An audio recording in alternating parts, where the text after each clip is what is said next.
Vous aussi, venez vous confier à Olivier Delacroix en appelant le 3921, 50 centimes la minute. Il est minute 48 sur Europe 1 et nous accueillons maintenant Nanou au 3921. Bonsoir Nanou. Bonsoir Olivier. Je suis un peu stressée, même un peu beaucoup, donc Bon. Désolée si j'ai un peu la voix qui Ne tremble. vous inquiétez pas, tout va bien se passer. Oui. je vous mets au courant d'ores et déjà que comme il est 48, nous pourrons prolonger cette discussion demain. Mais gentil, on va en merci. faire une partie ce soir, puisque nous sommes obligés de... Oui, j'ai pas votre dossier devant les yeux, mais votre fiche, et c'est vrai qu'on ne va pas pouvoir en parler en 10 minutes. Non. Vous avez quel âge, Nanou ? Alors, j'ai 43 ans. D'accord, et vous m'appelez de quelle région ? Des Hauts-de-France. D'accord. Voilà. Que vous est-il arrivé ? Alors, je suis passée d'une personne très active à quelqu'un d'inactif suite à une erreur médicale. Donc, j'ai dû être opérée fin d'année 2017 d'une hernie discale. Donc, ça me comprimait en fait le nerf sciatique, donc je ne pouvais plus bouger. Enfin, c'était très très compliqué. Donc, j'ai dû être opérée d'une très grosse hernie. Donc ça vous bloquait tout le dos, c'est ça ? Tout à fait, le dos, la marche, et ça se transformait en sciatique paralysante. Donc, en fait, quand le nerf était comprimé, pouf, je tombais. C'est extrêmêmement sérieux et extrêmement douloureux. Tout à fait, c'est très très douloureux et ça vous empêche de vivre. Et puis quand on arrive à devoir être opéré de ça, c'est que on est dans une situation on est au critique. bout, oui, tout à fait. On est vraiment au bout parce que maintenant, c'est vrai qu'ils essayent d'opérer de moins en moins parce que voilà, ils essayent de trouver d'autres solutions alternatives. Mais moi, je n'étais pas dans ce cas-là, malheureusement, et donc du coup, j'ai dû avoir cette première opération.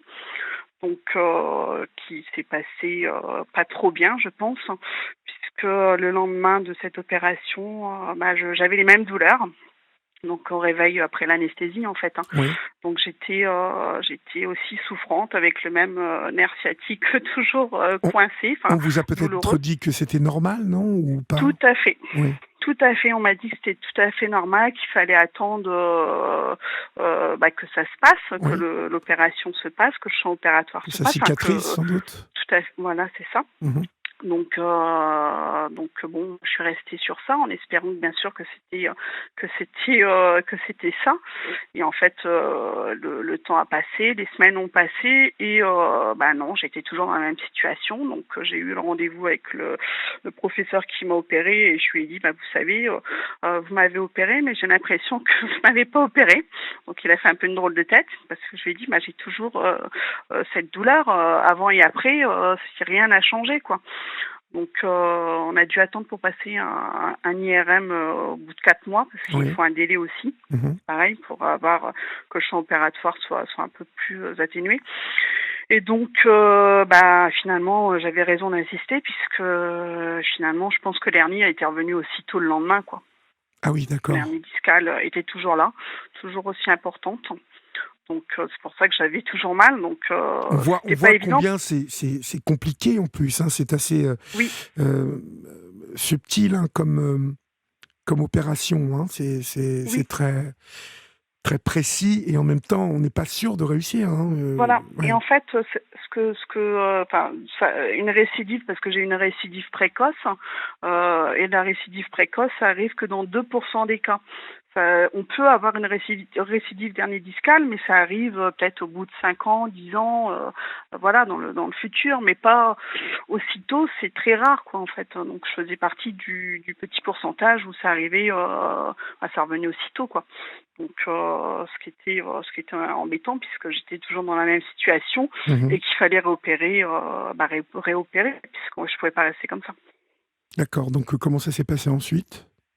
Alors, en fait, ensuite, réopération. Donc, j'étais déjà stressée parce que, je pensais être tranquille la première. Et puis, finalement, on vous redit que non, on recommence tout. Donc, rebelote. Et là, il y a eu, je ne sais pas ce qui s'est passé ce jour-là, mais je crois que j'ai eu pas de chance. Donc, le professeur m'a cassé un outil chirurgical. Donc, c'est une pince à disque qui m'a cassé ça dans ma vertèbre. morceau qui fait entre, on va dire, 1,5 voire 2 centimètres, qui est planté dans la vertèbre et dans le muscle du psoas. Donc le muscle du psoas, ça aide en quelque sorte, de ce que j'ai compris, à lever la jambe en fait. D'accord. Donc j'ai appris ça 5 minutes avant de partir chez moi. Comme quoi que j'ai eu un outil qui était cassé dans le dos. Oh là là. Un outil cassé dans le dos. Oui, qui est toujours là, donc c'est incroyable. Il est toujours là. Il est sur ma radio. C'est même impressionnant parce qu'on voit bien la forme en fait. Enfin, j'en rigole, mais je rigole pas vraiment. Mais donc en fait, depuis cette deuxième opération, on a appris d'autres choses avec cet outil-là. Et puis, depuis ce jour-là, c'est la misère, quoi. La misère pour moi. Je me doute. Donc comment on réagit à une telle situation? Quels sont les recours? Sur le coup, j'ai réagi. Il m'a annoncé ça 5 minutes avant que je parte, et puis je souffrais le martyre à l'hôpital. J'étais vraiment en fait très très souffrante.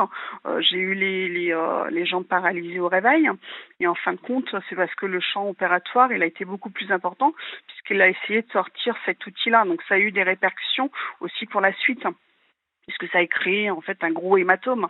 Et donc, quand j'étais à l'hôpital, ils ne comprenaient pas pourquoi j'étais dans cette situation-là, pourquoi je souffrais toujours le martyre, pourquoi j'étais dans des douleurs atroces où je demandais « mais rendormez-moi » parce que je souffrais tellement que je ne tenais plus. Donc quand il m'a dit ça, j'ai essayé plusieurs fois de l'avoir, il n'est pas venu me voir. Donc j'ai demandé à ce qu'il vienne, à ce qu'il passe pour que je comprenne pourquoi j'étais comme ça, que j'avais eu des douleurs atroces et que j'avais aussi ma jambe droite qui était encore paralysée. Donc et il n'est pas venu, il est venu vraiment quand je suis partie pour me dire ça vite fait. Donc à partir de ce moment-là, on réalise pas trop en fait. On est un peu abasourdi et puis on comprend pas ce qui se passe. On est aussi dans la souffrance. Oui, vous m'étonnez. Donc on est en stand-by et on est un peu dans le néant puisqu'on vous dit ça et puis il me dit de toute façon c'est pas grave, un outil, le corps il va l'envelopper, ça vous risquez rien. Dans les vertèbres et tout ça, bien sûr que si on risque. Ouais. Et en plus maintenant il est très très mal placé ce morceau-là parce que si on veut admettons l'extraire, il est dans une mauvaise zone. Oui, donc vous risquez la paralysie totale. Oui, c'est ce que m'a dit le dernier chirurgien que j'ai consulté pour avoir un état de ma situation actuelle, parce que ça se dégrade. Que faisiez-vous dans la vie? J'étais restauratrice, j'avais des restaurants, donc je travaillais en tant que chef de cuisine, j'étais chef de cuisine, donc métier dans la restauration physique, forcément. Donc, tout le temps debout. Voilà, oui, le debout, le port de charge, etc. Donc, je pense que ça n'a pas aidé pour mon dos, mais un métier que je faisais avec passion et avec amour. Et pareil, on m'a dit du jour au lendemain, c'est fini. Vous arrêtez, vous changez de vie. Et donc, en fait, comment... Bon, je ne vous demande pas comment vous vous sentez, parce que ça doit être terrible de vivre un truc pareil, mais vous attaquez le chirurgien qui vous a opéré? Alors, en fait, j'ai essayé de faire des démarches, mais en fait, c'est très compliqué. Donc, c'est compliqué parce qu'ils sont pratiquement intouchables. Donc, et ça fait aussi partie du pourcentage d'erreur. C'est ce qu'on m'a dit. Vous faites partie du pourcentage d'erreur. Donc, moi, j'aimerais qu'on me dise ce qui s'est passé ce jour-là, qu'on me dise pourquoi je me retrouve avec un morceau de métal planté dans la vertèbre et dans mon muscle, et qu'on me dise qu'est-ce qui s'est passé. J'aimerais avoir des réponses à mes questions. C'est un peu la moindre des choses, non? C'est la moindre des choses. J'ai pas eu tout ça. Pourquoi, au nom de quoi, vous n'avez pas eu de réponse? Je sais pas, Olivier. Je sais pas. Vous avez pris un avocat? Alors oui, j'avais pris un avocat.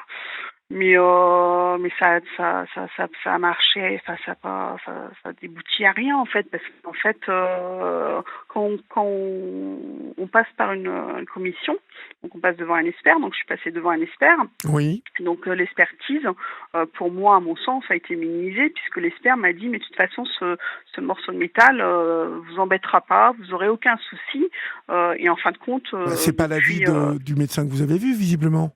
Et pas du tout aider médecin. Mais alors, expliquez-moi, et c'est la dernière question que je vous pose parce qu'il est 58-30 et on reprendra cette discussion demain. Cette commission, elle a été nommée par qui?